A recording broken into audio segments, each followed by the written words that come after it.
All right, today we're diving into a really fascinating move from Apple. And no, it's not a new iPhone or a fancy new Mac. It's something that could be way more important for their future, a direct play for your family's living room. Let's break down how this could completely change the game for subscription services. So let's just get right to it. This is the big question.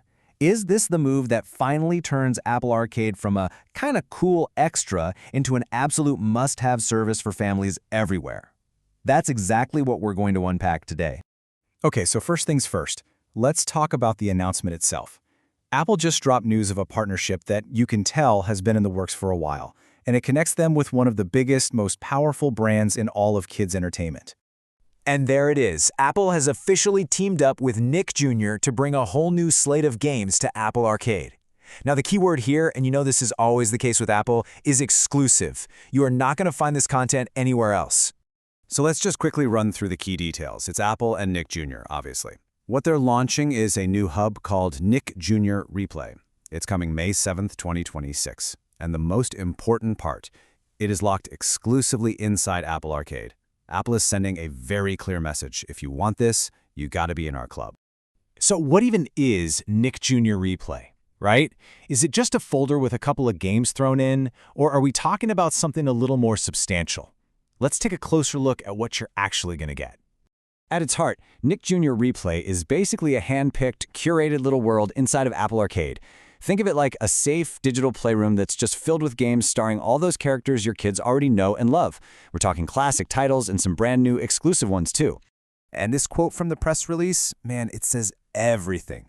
Apple's promising endless family fun with familiar faces. But for any parent listening, the most important part is right there at the end. No ads and no in-app purchases. That is a massive, massive selling point. It's peace of mind. And this really shows you the whole promise, the entire experience. It's designed to be completely seamless. You just find the library, you can play games on your phone on the go or on the big screen with Apple TV. And the whole time, you're in this protected, safe space. That last step is the real magic trick for parents.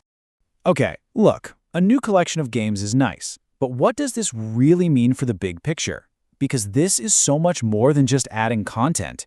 It's a very calculated, very strategic move. You can see right here that a move like this isn't just a simple content drop. It has this ripple effect that touches three totally different groups: you, the users and families, Apple's own internal strategy, and of course their competition. Let's unpack each one.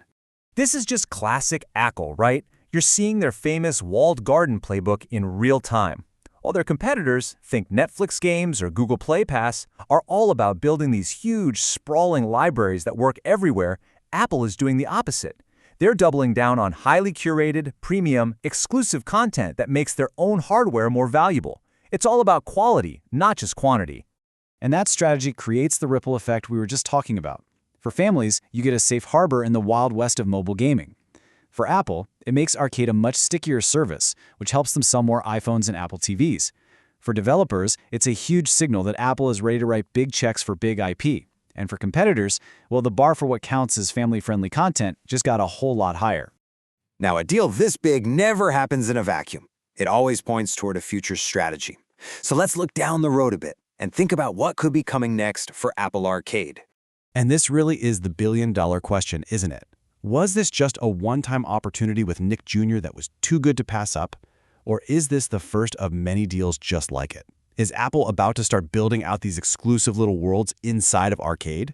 You know, if you look at how Arcade has evolved over time, this move makes total sense. It launched in 2019 with a bunch of cool indie games. Then in 2023, they added a bunch of App Store classics. And now, in 2026, bam, the first major IP partnership. The next logical step could absolutely be more of these curated hubs. I mean, can you imagine a Disney replay? Or a Lego replay? This deal could be the blueprint for all of that. So as we wrap this up, if you remember nothing else, remember these three things. 1. Apple is making a very serious, very targeted play for the family market. 2. Their entire strategy is about premium, exclusive, safe content, quality over quantity.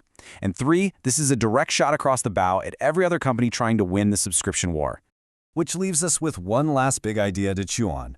In a world that is just overflowing with subscriptions, could this laser-focused, family-first strategy be Apple's secret weapon to finally achieve total dominance in our living rooms?